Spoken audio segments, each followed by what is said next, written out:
Très heureux d'être ici aujourd'hui. Ça fait très longtemps qu'on voulait proposer à Ludivine Sagnier une rencontre, parce que c'est une actrice qu'on aime infiniment. Et on savait qu'humainement, ça allait fonctionner et on est très heureux de te rencontrer. Donc je vais dire quelques petits mots pour à la fois te présenter et amener un peu l'idée de cette rencontre. Et merci à Frédéric Bézia et Thomas Fontaine ainsi que la mairie du Cap-Ferret pour l'invitation. Ce rendez-vous, on l'a pensé comme une conversation, pas un survol de carrière, pas un portrait en pied, mais peut-être une traversée à hauteur d'élan, de méthode.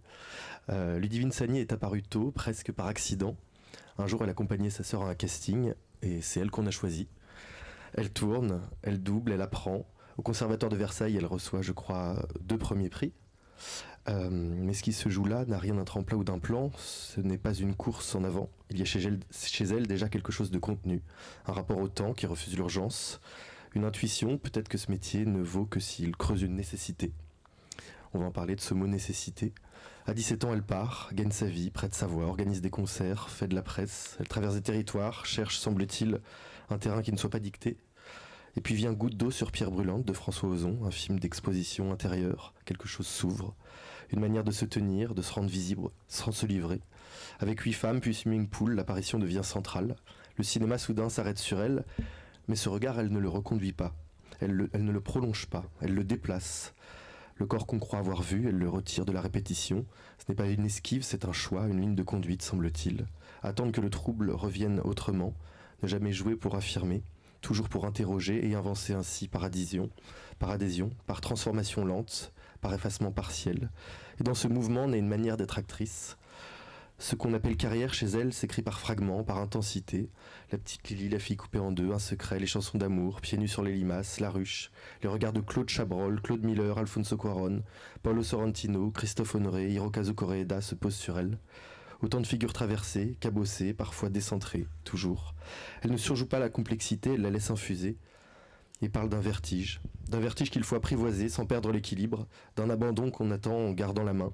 Elle ne cherche pas l'émotion, elle semble laisser l'advenir, s'y rend disponible. La passion reste en suspens dans le monde, disait Duras, prête à traverser les gens qui veulent bien se laisser traverser par elle. Alors est-ce que ce serait pas ça, jouer ? Et puis il y a des gestes moins visibles. Un festival de cinéma à Fleury, la prison, des projections organisées donc dans une prison, un jury de détenus et de surveillants, des débats entre mondes qui ne se croisent jamais, des films projetés dans... Il y a des basses, ça fait un truc un peu lyrique du coup. Projetés dans des lieux qui n'ont pas été pensés pour eux, et cela semble plus relever de la vision que du militantisme. Le cinéma comme forme de contact, circulation d'énergie. Et cette circulation, elle la poursuit aujourd'hui à l'école Courtrage-May, où elle dirige la section acteurs, comme on l'a dit. Elle y transmet ce que l'école ne dit pas, ce qu'on ne peut pas formaliser. Alors aujourd'hui, on va revenir sur ça, pas seulement sur les films, mais sur ce qui les traverse. Une pensée du jeu, une éthique du choix, une manière de rester fidèle à soi, sans jamais se refermer. Une actrice qui avance sans bruit, mais avec une intensité qui, elle, ne se dément jamais. Donc merci Ludivine. Merci Léo. Et ma première question, ce serait de savoir si tu sais situer où commence ton désir d'actrice, d'être actrice. Alors, je crois que j'ai été actrice avant de le désirer. C'est pas le cas de tout le monde, mais enfin c'est mon parcours. En fait, c'était ma sœur qui était passionnée par le métier d'actrice. On avait une passion commune pour le film de Claude Miller qui s'appelle L'Effronté avec Charlotte Gainsbourg. Bon, les jeunes, je sais pas si vous l'avez vu, mais peut-être ça parle à certains. Et en fait, il y avait Charlotte Gainsbourg qui avait à peu près 13 ans et une jeune fille qui s'appelait Julie Glenn qui avait 8 ans. Et c'était l'âge de ma sœur et moi. Donc on jouait à Charlotte et Lulu quand on était petite, mais c'était de l'ordre du jeu. J'avais pas tellement d'aspiration pour le métier d'actrice particulièrement. Et c'est venu, j'ai commencé à vouloir être actrice, je sais pas moi, peut-être après mon premier festival de Cannes. En fait, j'ai été actrice avant même de me demander si j'en avais envie. C'était pas la question. Je me laissais j'étais dans l'aventure, quoi. Donc il y avait un projet, ah super, on va aller faire ça, super, on va aller faire ça, mais je m'interrogeais pas sur ce que j'avais vraiment envie de faire. Non, en vrai, bon, j'ai voulu quand même, il y a un moment où j'ai dû faire un choix parce que je faisais du théâtre vers 17 ans et j'étais à la fac et il y avait une tournée théâtrale et je devais choisir entre la tournée théâtrale et mes partiels. Bon, et là j'ai choisi le théâtre. Mais j'ai eu la chance d'avoir des parents qui m'ont dit à partir du moment où tu donnes le meilleur de toi, fais ce que tu as envie et tu vas y arriver quoi que tu décides. Donc oui, c'est peut-être quand même à 17 ans que je me suis engagée. Donc que tu t'es engagée, mais avant ça, au tout début, qu'est-ce que ça voulait dire pour toi être actrice ? Qu'est-ce que ça voulait dire pour moi être actrice ? Ça voulait pas dire grand-chose. Pour moi, comme c'était une expérience enfantine, à la base, c'était pour moi l'occasion de m'extraire du milieu familial et de la cellule familiale. Et tout d'un coup, de me retrouver sur un tournage avec d'autres figures paternelles, maternelles, de voir d'autres adultes. Je voyais ça comme une colonie de vacances. Et donc, en fait, je ne voyais que le côté récréatif de la création. Et je l'ai vu pendant longtemps. Je le vois toujours. Bon, je vois un peu d'autres choses maintenant. Mais je crois que j'ai gardé un plaisir enfantin très, très pur par rapport à ça. Oui, parce que j'allais te demander justement ce que ça voulait dire aujourd'hui, du coup, rétrospectivement. Bah, aujourd'hui, c'est plus un travail, mais donc maintenant je fais ça avec conscience. Je fais ça de manière moins instinctive parce que j'ai acquis des outils, des compétences pour affiner les compositions. Mais j'essaye toujours de garder ce plaisir enfantin parce que sinon c'est difficile. Il faut garder ce désir-là. On dit souvent que les acteurs dépendent du désir des autres, mais je trouve que les acteurs dépendent aussi de leur propre désir. Parce que même si on a l'impression que être acteur c'est toujours une expérience nouvelle, on peut aussi vite finalement se ramollir dans une certaine routine. Ça peut devenir une routine. Donc il faut toujours il faut fuir cette routine et toujours aller vers des situations, vers des environnements qui nous surprennent.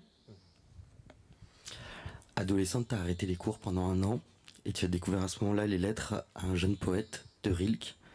Le jeune poète Capus demande « Est-ce que vous croyez que je fais bien d'être poète ? Je n'arrive pas à savoir si je suis talentueux. » Et Rilke lui répond que la seule question qu'il doit se poser, c'est celle de la nécessité. Qu'est-ce que tu penses de cette question de la nécessité ?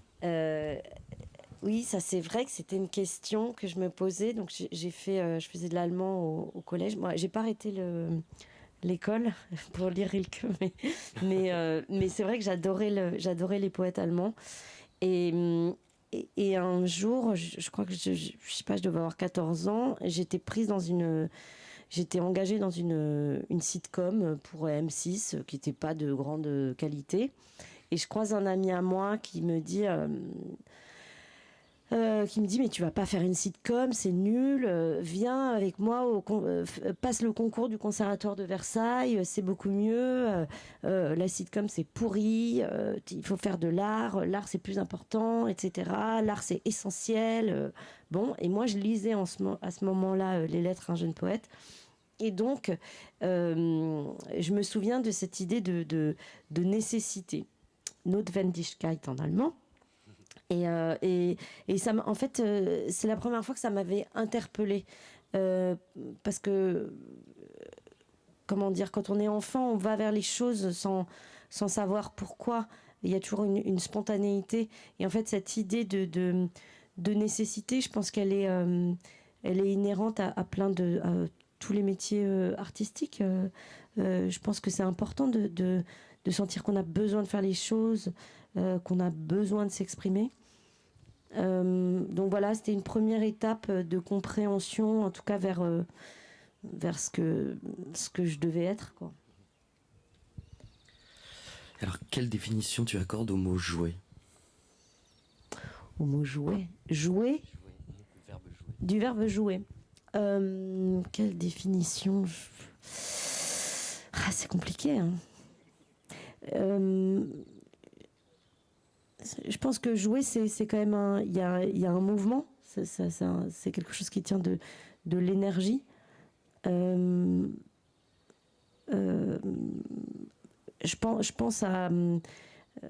pense au mot agir, en fait. Un acteur, c'est quelqu'un qui agit.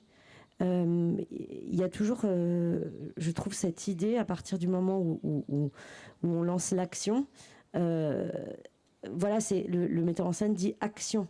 Donc en fait, c'est toujours une action, et l'action, souvent, c'est une espèce de saut dans le vide, de dépassement de soi. Et je pense que c'est aussi ça qui nous attire, les acteurs, c'est de s'éloigner de soi-même, de laisser soi-même sur le banc et de devenir quelqu'un d'autre. C'est parfois on a envie de se fuir un peu, donc d'avoir l'occasion d'être quelqu'un d'autre, c'est vraiment l'essence du jeu, quoi. Ouais, de jouer à être l'autre.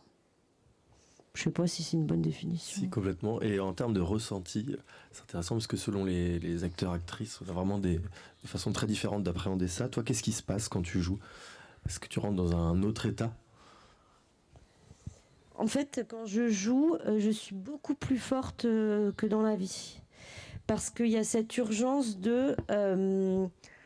justement de cette action, de tout le monde est là sur un plateau un plateau de cinéma ou même un plateau de théâtre, c'est-à-dire qu'on ne peut pas, on n'a pas le droit d'échouer.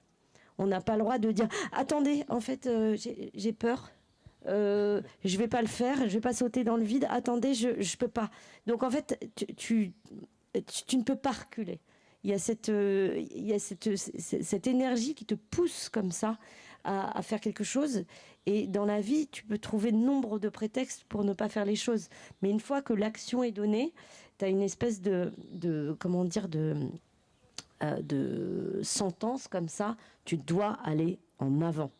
Et ça, j'aime beaucoup. Et je fais des choses au cinéma que je suis incapable de faire dans la vie.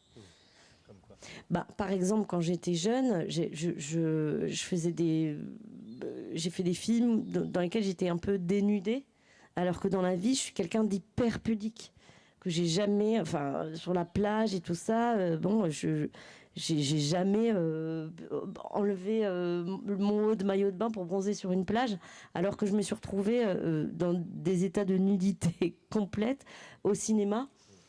Et en fait, j'avais l'impression de sortir de mon corps, parce que c'était pas moi. En fait, j'avais plus d'audace, et c'était une sensation qui est assez forte, ou même de prendre la parole en public, ou de danser, ou de chanter. Moi, dans la vie, je suis une personne plutôt discrète, et voilà, j'aime tout d'un coup voir mes forces décuplées, juste parce que on a dit action, quoi.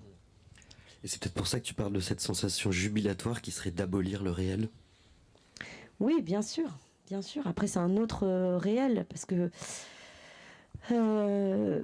c'est des discussions pour les plus jeunes, c'est peut-être un peu complexe à comprendre, mais c'est vrai que c'est un déplacement vers une autre réalité.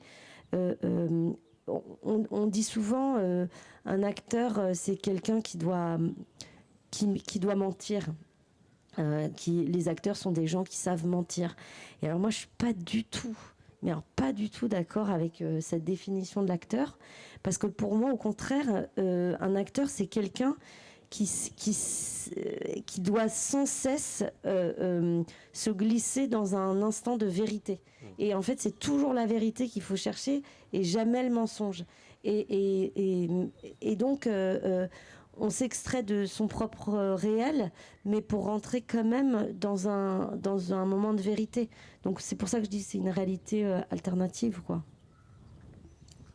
Et alors maintenant, sur ton apprentissage, tu as un peu parlé du Conservatoire de Versailles. Oui. J'aimerais que tu reviennes sur ces années d'apprentissage. Comment tu les as vécues ? Alors en fait, j'avais commencé le théâtre à 7-8 ans parce que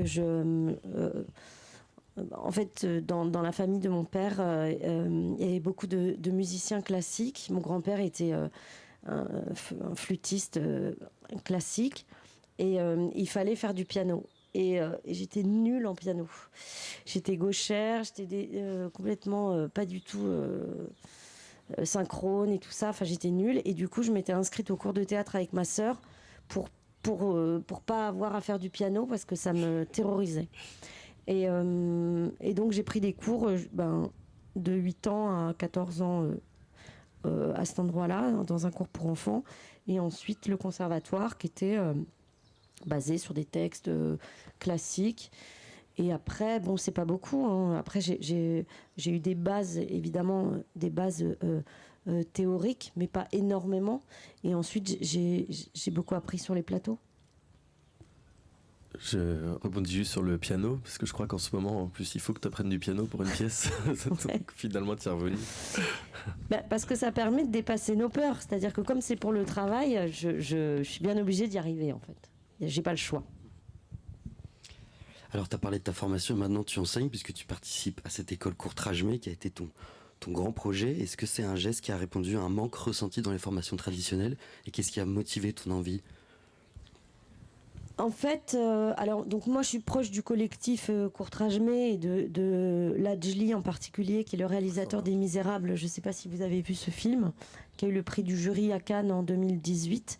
Et donc il a monté cette école de cinéma au milieu de la cité dans laquelle il a grandi à Montfermeil, qui est un endroit que je connaissais bien parce que mon mari avait également grandi pas loin.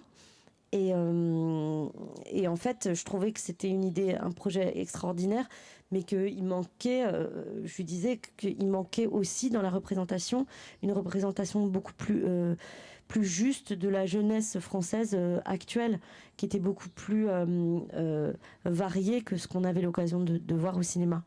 Et donc, Lajli m'a dit, vas-y, occupe-t'en.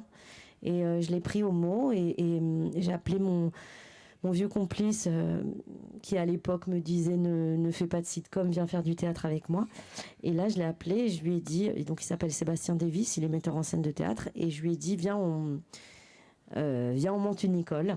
Donc on a réfléchi et on a conçu une formation qui dure 6 mois et qui en fait va un peu à l'encontre de l'apprentissage académique, enfin traditionnel français. On est dans un pays où la langue de Molière prime sur le reste. Et donc souvent quand on apprend le théâtre dans des écoles traditionnelles, notamment quand on s'attaque aux alexandrins, etc., même à l'école, quand on apprend les textes, c'est la langue avant tout. Et on a un peu tendance à oublier le corps. Alors que dans de nombreuses autres cultures, que ce soit en Inde, en Russie, même aux États-Unis, l'art de l'acteur est basé essentiellement sur le corps et les mots viennent après. Et en fait, on a essayé justement de recentrer l'apprentissage autour du corps. Donc, on a créé aussi des modules pour nos élèves. Donc il y a des cours de crump. Je ne sais pas si vous voyez ce que c'est le crump. Il y a des... Le crump, c'est une danse de rue qui est très revendicative, qui est très qui est une variation de hip-hop.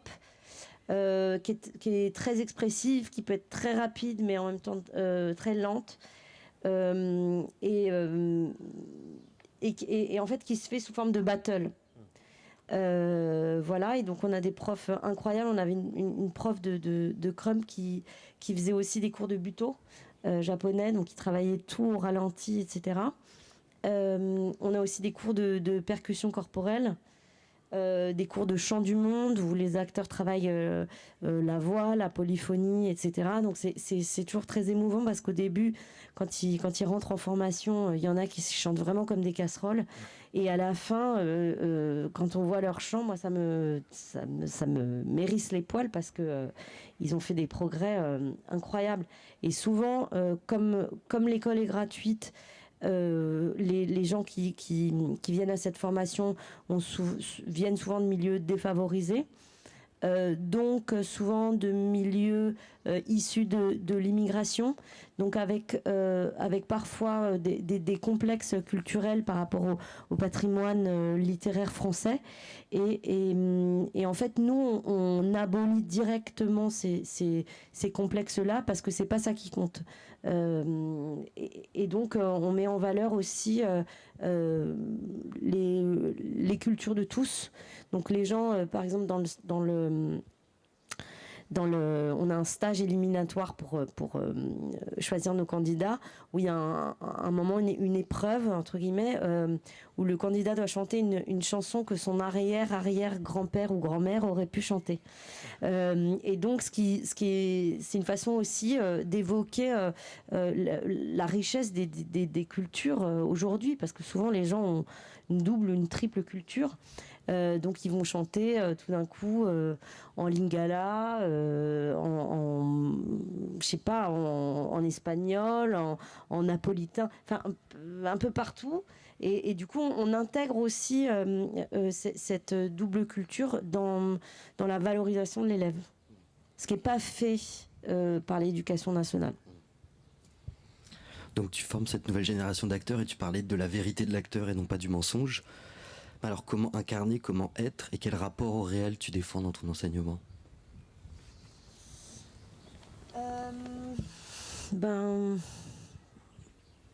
Disons que le rapport au réel je défends.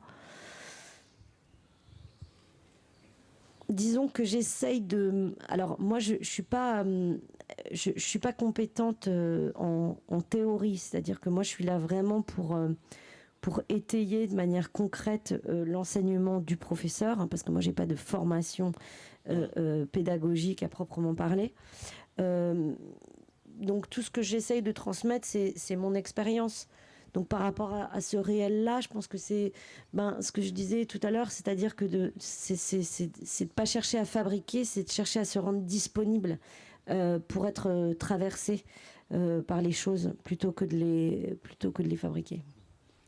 Et alors concrètement, se rendre disponible, ça consiste en quoi ? Par exemple, si un acteur demandait à un jeune acteur un conseil un peu pratique pour se rendre disponible, qu'est-ce que tu lui dirais ?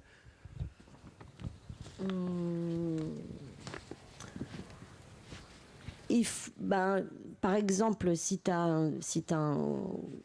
ça dépend du scénario ou de la pièce, mais déjà, se rendre disponible, ça veut dire maîtriser son sujet. C'est-à-dire que si tu joues un docteur, tout d'un coup devenir un expert en chirurgie, par exemple. Non, mais c'est ça, la disponibilité, c'est pas rien foutre et se laisser traverser. C'est un travail préparatoire solide pour avoir une connaissance solide de son sujet et de son personnage, pour arriver ensuite et pouvoir réagir comme si c'était nous-mêmes. C'est ça que j'appelle dispo, quoi. C'est beaucoup travaillé. Il y a une question récurrente dans un cycle d'entretien du journal Le Monde qui est « Je n'en serais pas arrivé là si ». Et toi, si on te la posait, tu n'en serais pas arrivé là si quoi ? J'en serais pas arrivé là si j'avais été bonne en piano.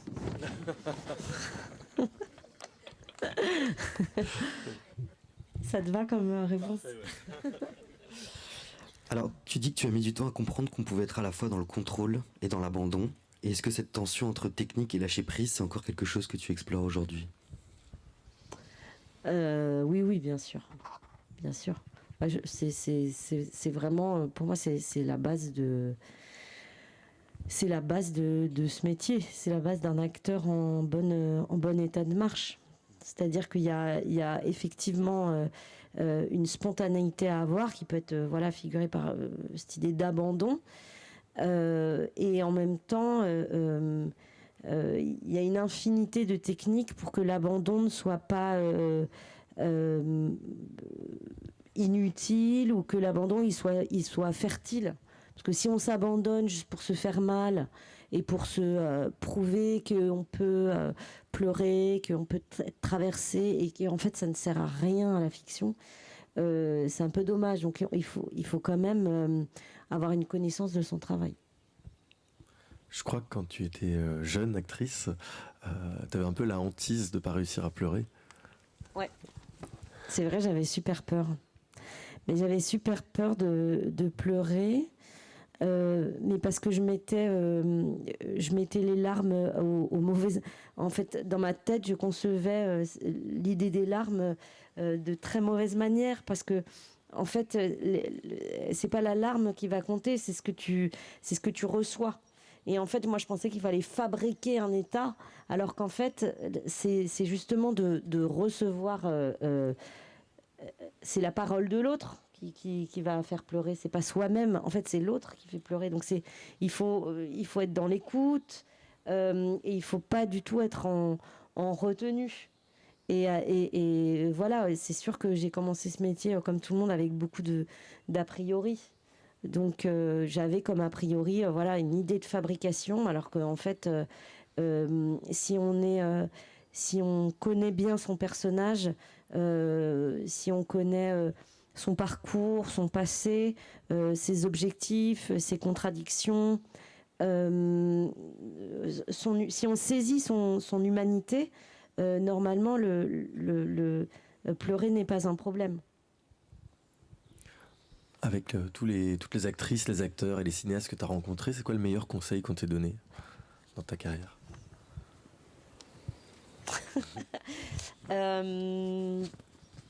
Alors, j'ai un conseil qui me vient, que Gérard Depardieu m'a donné.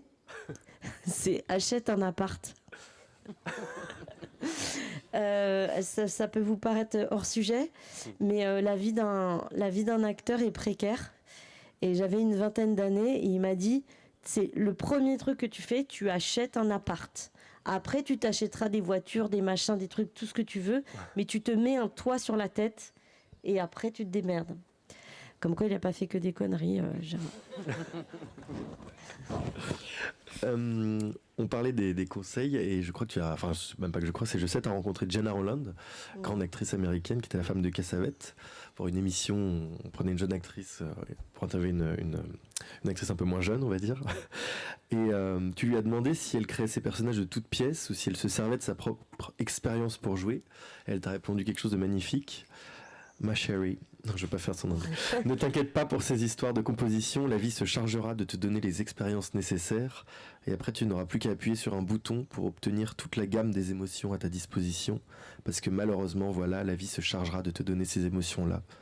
Rétrospectivement, qu'est-ce que tu penses de ça? Bah, en fait, quand je disais que j'avais plein de clichés sur le métier d'acteur, quand j'ai rencontré Gena Rowland, je devais avoir 25 ans. Et quand elle m'a dit ça, je sentais que c'était important, mais en vrai, je comprenais pas du tout. Je me disais, un bouton, la vie va me charger en expérience, ouais, ok. Bon, je vois à peu près et tout ça, mais j'étais loin d'imaginer à quel point elle avait raison. Et donc, effectivement, la vie se charge de nous apporter notre lot d'expériences plus ou moins douloureuses, etc. Donc, quand j'étais jeune, j'avais peut-être pas expérimenté beaucoup de choses. Maintenant, plus. Donc, effectivement, je comprends. Ma sensibilité a été,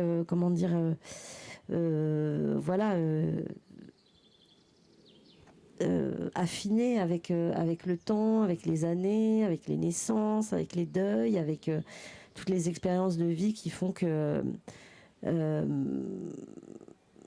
qu'on s'enrichit sur sa compréhension du monde et de l'humanité, et que du coup on est plus à même de la retransmettre. Et mais est-ce que tu laisses une place par exemple au souvenir dans ton interprétation pour accueillir d'une manière sincère une émotion? Les souvenirs de ma vie, tu veux dire comme le méthode acting, Ouais. qui est la méthode de Lee Strasberg, enfin, je précise, hein, qui consiste à aller chercher en soi des propres souvenirs pour pouvoir retranscrire les émotions traversées par un personnage. Le problème, c'est que ça fonctionne quand tu as une expérience. Quand on n'a pas, c'est un peu compliqué d'aller créer ça. Je pense que en fait, je pense que chaque œuvre nécessite de recréer une méthode. Donc ça peut fonctionner pour une scène, mais ça peut ne pas fonctionner pour un film entier. Il faut arriver à se connaître, il faut essayer de comprendre comment on fonctionne soi. Mais moi, je sais que par exemple, même à l'intérieur d'une même scène, sur 3 prises différentes, je vais faire appel à soit par exemple à un souvenir, mais si ça se trouve pour la 2e prise ça fonctionnera pas, donc je me raccroche au personnage et puis après je me raccroche à quelque chose d'autre et finalement peu importe quelle est sa cuisine personnelle, c'est le résultat, c'est ce qu'il y a à l'écran. Alors Léolo a parlé de Gina Roland, mais il y a une autre actrice qui t'a dit quelque chose, qui est une actrice avec qui tu as une grande proximité artistique puisque tu as beaucoup tourné avec elle, c'est Catherine Deneuve. Et elle t'a dit: le don de soi n'est jamais une source de déception. Ah, c'est vrai, elle a dit ça, mais alors, c'était pas par rapport au fait d'être acteur, c'était par rapport à l'amour. En fait, on tournait un film de Christophe Honoré qui s'appelait Les Bien-Aimés. Et je lui avais posé une question, j'avais dit Catherine, est-ce que vous préférez aimer ou être aimée? Et elle m'avait répondu: ah, je préfère aimer. Et je me suis dit, tiens, c'est bizarre, Catherine Deneuve, qui est quand même une immense femme, qui a été adulée par les hommes, par le public, etc. Elle, son plaisir, elle préfère aimer. Et j'avais dit, mais pourquoi?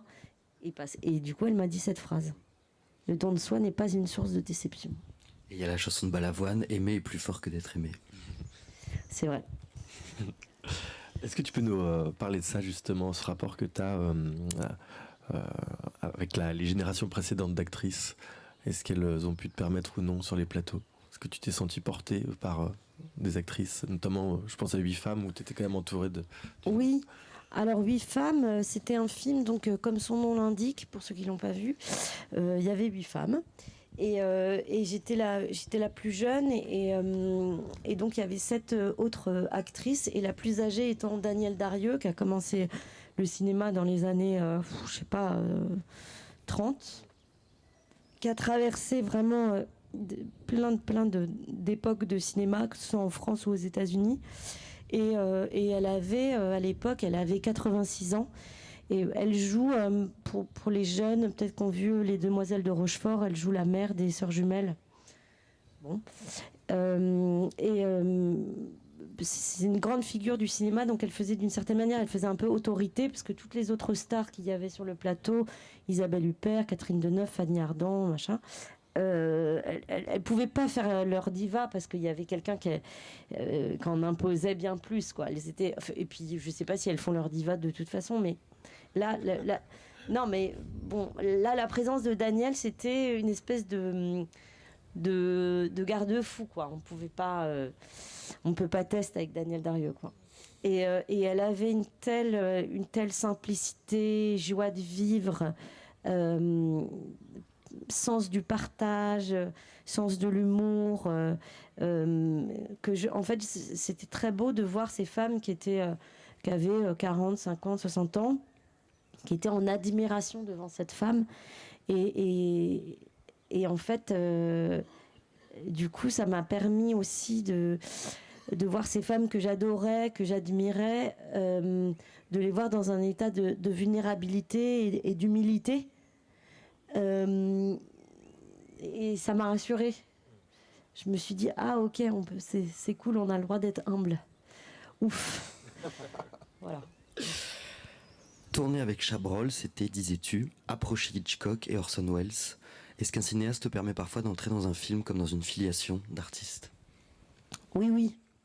Pas qu'un cinéaste, parce que parfois ça peut être les acteurs qui génèrent ça. Mais c'est vrai que Chabrol, il disait si tu veux être dirigé, non, parce qu'il disait la direction d'acteur, c'est le casting. Donc on choisit l'acteur et puis une fois qu'on a le bon acteur, on n'a pas besoin de le diriger, quoi. Je disais ouais, bah, moi, excusez-moi, je suis jeune et tout, moi j'ai besoin d'être dirigé. Franchement, sinon je suis nulle. Il me disait bah si tu veux être dirigé, t'as qu'à déjeuner avec moi le midi à la cantine. Donc je déjeunais avec lui. À l'époque, il y avait encore dans les cantines de cinéma une bouteille de vin sur chaque table. Donc on buvait un petit verre de vin et c'est vrai que Chabrol, il a rencontré tous ces grands cinéastes que vous avez cités. Donc moi, je posais plein de questions et il me racontait des choses en détail et je buvais ses paroles parce que non seulement il avait un savoir encyclopédique, mais il avait cette expérience parce que parfois il allait assister à des tournages et puis voilà, il avait une vision du cinéma et puis il avait un humour extrêmement savoureux, quoi. Et j'ai eu ce sentiment il n'y a pas longtemps quand j'ai fait une série historique avec Michael Douglas, que pareil, j'ai harcelé de questions, je voulais tout savoir. Je voulais tout savoir sur ses films et donc il me racontait la fabrication de Volodymyr d'un nid de coucou qu'il a produit, la carrière de son père, les amis de son père, etc. Et donc c'était incroyable parce que c'était l'histoire du cinéma, mais racontée de manière tellement intime, tellement simple, tellement accessible, que c'était vraiment hyper riche, quoi. Tu parlais de direction d'acteur. Justement, toi, en tant qu'actrice, qu'est-ce que tu attends idéalement d'un cinéaste ? Ben, faut pas. C'est marrant parce que je vais citer Scarlett Johansson dans une interview récemment quand elle était à Cannes. On lui demande qu'est-ce que vous attendez d'un cinéaste et elle dit. De manière générale, faut pas trop attendre parce que sinon on risque d'être déçu. Et je me suis dit elle a tellement raison. Je pense qu'en fait il faut laisser voir, il faut être en observation. On est au service d'un cinéaste, donc le travail d'acteur c'est aussi d'être au service de quelqu'un, au service d'un texte, d'un propos, d'une histoire. Et donc, les cinéastes sont très différents. Il y en a qui sont hyper volubiles, d'autres qui parlent pas. Donc, en fait, il faut arriver à faire exister son personnage sans dépendre de l'autre. Parce que si on est en dépendance du regard du metteur en scène, parfois on peut être perdu parce que le metteur en scène, il ne sait pas communiquer comme ça. Donc, il faut quand même arriver à une certaine autonomie. Mais c'est vrai que quand un metteur en scène est très présent, moi j'adore ça. J'adore travailler avec François Ozon par exemple parce que c'est le seul metteur en scène avec qui j'ai travaillé qui est également cadreur. Donc en fait c'est lui qui dirige la caméra. Donc c'est le premier, j'ai l'impression qu'il fait partie de la scène.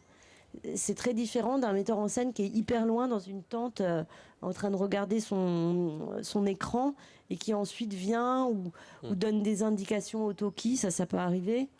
Où le premier assistant dit oui, il y a le metteur en scène qui te dit de faire un peu plus comme ci, un peu plus comme ça. C'est pas pareil que quand tu as un metteur en scène qui est sur la caméra, qui est devant la caméra et qui bouge sa caméra selon ton rythme cardiaque, quoi.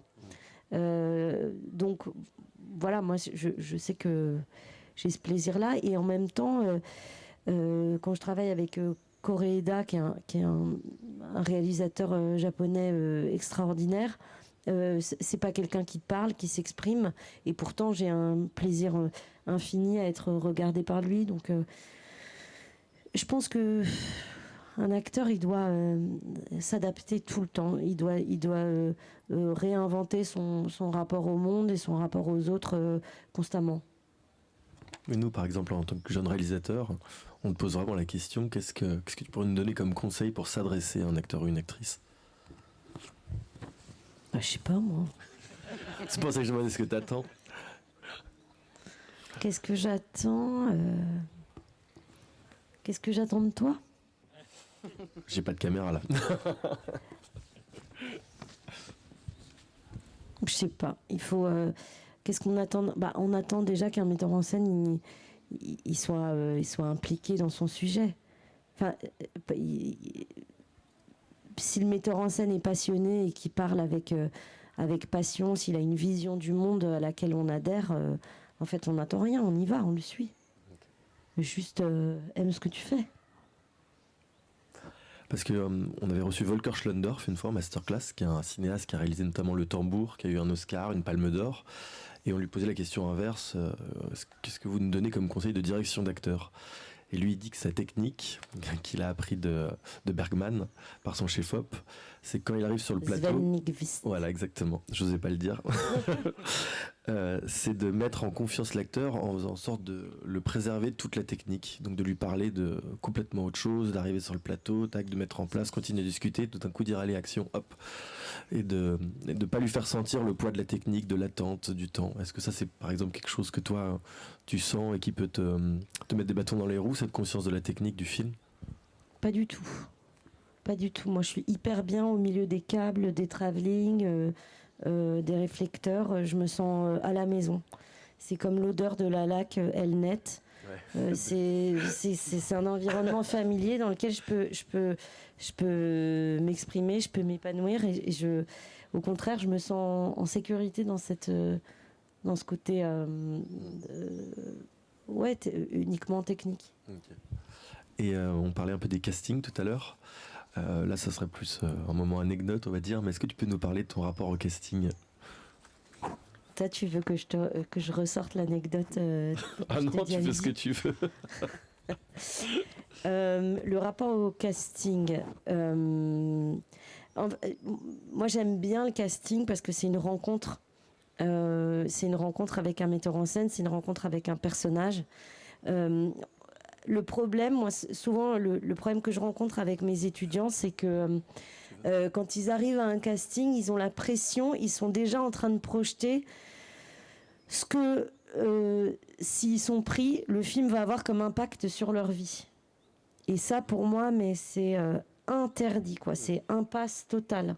Et c'est vrai que si tu fais un casting pour, je sais pas, James Bond ou Mission Impossible, si tu te dis pendant que tu es en train de travailler ta scène, oh, mais si j'ai James Bond machin, je vais tourner avec Daniel Craig et après je vais me faire plein de thunes et je vais oula, c'est vraiment il faut pas du tout partir là-dedans, il faut pas du tout projeter, et en fait il faut être très concentré sur un moment, il faut chercher le moment de la scène. Et se concentrer là-dessus comme si la scène était un court-métrage et que l'objectif c'est de se construire cet objet-là qui est une scène et de trouver la vérité d'une scène. Mais si on est déjà en train de ruminer et tout, c'est foutu. Et donc j'aime bien ce côté très intense comme ça, instantané et intense. J'aimerais ouvrir une parenthèse sur ta collaboration avec Christophe Honoré, avec qui tu as travaillé au théâtre et au cinéma. Et hier, en parlant de lui, plus précisément des chansons d'amour, tu m'as dit quelque chose de très beau, c'est que ce film t'avait tatoué le cœur. Est-ce que tu peux revenir sur cette expérience ? Ouais, alors, donc les chansons d'amour, pour ceux qui ne connaissent pas, c'est une comédie musicale un peu particulière sur... Est-ce qu'on raconte l'histoire ? Oui, on peut dire le début, oui, le topos. En gros, c'est un couple, un jeune couple qui est plutôt 3 que 2. Et à un moment, la jeune femme du couple décède de manière brutale, violente. Et donc l'histoire du film, c'est sur le deuil que doit faire le garçon de sa fiancée et comment il se console et il se reconstruit dans les bras d'un garçon. C'est un film qui est sorti en 2007 ou 2007 2008, bref, je sais plus. Non, 2007, je dirais. Et on l'a fait en fait, c'est un film qui s'est fait très très vite. Moi, je me souviens, j'ai rencontré Christophe, c'était pendant l'hiver, je sais pas, ça devait être en décembre 2006. On a enregistré les chansons en studio très rapidement. On a tourné en février, ça a duré 1 mois, et 2 mois après, on était au Festival de Cannes en compétition. Donc et ça a été fait, on a tourné dans les rues de Paris, sans autorisation. C'était vraiment très léger comme tournage, parce qu'il y avait pas beaucoup de techniciens. On tournait la nuit, dès qu'on voyait il y a pas de flics et tout, c'est bon, ça tourne comme ça et tout ça. Et on était jeunes, il y avait une espèce d'insouciance qui m'a marquée, moi, effectivement, et je pense qu'il nous a tous marqués. Donc il y avait Louis Garrel, Clotilde M, Chiara Mastroianni et Grégoire Le Prince Ringuet. Et c'est vrai que c'était un instantané de notre jeunesse, de cet état d'insouciance. Je ne sais pas si vous comprenez les jeunes, et je ne sais pas si vous vous rappelez les vieux. Cet état d'insouciance où en fait il n'y a pas de responsabilité, il y a juste une faim de vivre de manière intense et sans se soucier du lendemain. Et du coup, je sais pas, ça a marqué mon cœur. Et puis parce que c'est une histoire qui est tragique et qui était une histoire vraie, forcément ça m'a marqué. Et alors on va arriver au bout du temps qui nous était donné, et tu as ramené un objet, un petit carnet qui, je crois, était celui que tu avais durant les répétitions et la pièce Nouveau roman de Christophe Honoré, où tu jouais Nathalie Sarraute. Est-ce que tu peux nous parler de ce carnet? Et je crois que tu en as sur chacun des projets que tu fais. Alors j'en ai pas sur chacun des projets, mais c'est vrai que j'aime bien gratter dans des petits carnets. Là, la pièce de Christophe Honoré, c'était une pièce sur des écrivains du nouveau roman. Donc c'était un courant littéraire, donc il y avait des écrivains, il y avait Marguerite Duras, Samuel Beckett, Alain Robbe-Grillet, et moi je jouais Nathalie Sarraute. Et donc comme c'était une création collective, en fait on devait c'était à nous d'apporter notre texte et notre matière. Donc on devait devenir notre écrivain. Donc moi je jouais Nathalie Sarraute. Donc j'ai dû lire évidemment tout son travail, et puis éplucher aussi toutes ses interviews pour savoir, pour essayer d'intégrer son point de vue, sa façon de penser, etc. Et j'adorais, parce que comme je vous l'ai dit au début, j'ai arrêté la fac un peu tôt. Tout ce travail scolaire, moi j'adore ça. J'adore le travail de documentation dans la préparation d'un projet. Et donc je me suis plongée vraiment dans cette personnalité de Nathalie Sarraute, qui n'est pas mon écrivain préféré dans la vie, mais je trouve qu'il y a une vision des choses tellement précise et juste, que voilà, j'ai adoré pouvoir lui rendre hommage. Donc dans ce cahier, il y a des citations, il y a des comment dire, il y a un peu des notes sur la structure de la pièce, etc. Mais en fait, ce que j'aimais bien, c'est que donc Nathalie Sarraute, elle est née en 1902, je crois, ou 1900. Enfin, elle est née avec le siècle.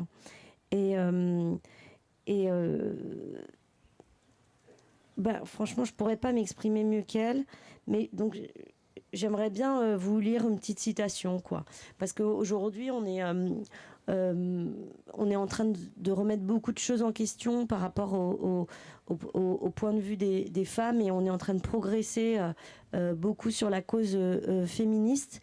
Et je trouve qu'elle avait une vision et elle avait un point de vue sur le sujet qui mérite d'être entendu. Donc, ça vous dérange pas, je vous lis ça. Parce qu'on lui demande... on lui disait toujours, alors qu'est-ce que ça vous fait d'être une écrivain femme, quoi. Et puis elle dit, je ne me place pas à l'extérieur, je ne cherche pas à analyser du dehors. À l'intérieur où je suis, le sexe n'existe pas. Je ne me dis jamais, ça, c'est ressenti par moi, ou par une femme, ou par un homme. Je place souvent ce ressenti dans des consciences féminines ou masculines pour des raisons quelquefois simplement de variation de dialogue. Non, quand je travaille, je ne pense pas en tant que femme, cela ne m'a jamais effleuré. C'est une chose qui est hors de mes considérations. Ça me dépasse entièrement parce que je n'existe pas au sens propre du mot au moment où je travaille. Je suis à un tel point dans ce que je fais que je n'existe pas. Je ne pense pas que c'est une femme qui écrit. Imaginez quelqu'un qui est en train de faire de l'alpinisme. Il se dit pas « je suis un homme ou une femme qui est en train de sauter la crevasse ». Eh ben non, il a la crevasse devant lui et il lui faut la sauter. C'est pour ça, c'est parce que cette zone neutre existe que je peux lire Dostoïevski et m'identifier au père Karamazov, personnage avec lequel, Dieu sait, je n'ai rien à voir, ni du point de vue social, ni du point de vue historique, rien. Eh ben je suis pas la seule. Toutes les femmes qui lisent les œuvres des hommes ne se reconnaissent pas seulement dans Madame Bovary, elles se reconnaissent aussi bien dans Frédéric de l'éducation sentimentale, pour ceux qui aiment ça, parce que je pense qu'elle n'aimait pas du tout l'éducation sentimentale. Aussi bien dans l'éducation sentimentale que dans Bouvard et Pécuchet, pas seulement dans Madame de Rênal du Rouge et le Noir, mais aussi dans Julien. C'est la preuve même, et à mon avis une preuve absolue, que nous sommes tous semblables à un certain niveau de la conscience. Sinon, les personnages masculins nous seraient totalement fermés. Tous ceux qui peuplent la littérature, et ils sont bien plus nombreux que les personnages féminins. Bon, voilà. Je trouve ça passionnant. Eh ben, je pense que c'est parfait pour finir cette discussion. Merci beaucoup, Ludivine. Merci à vous.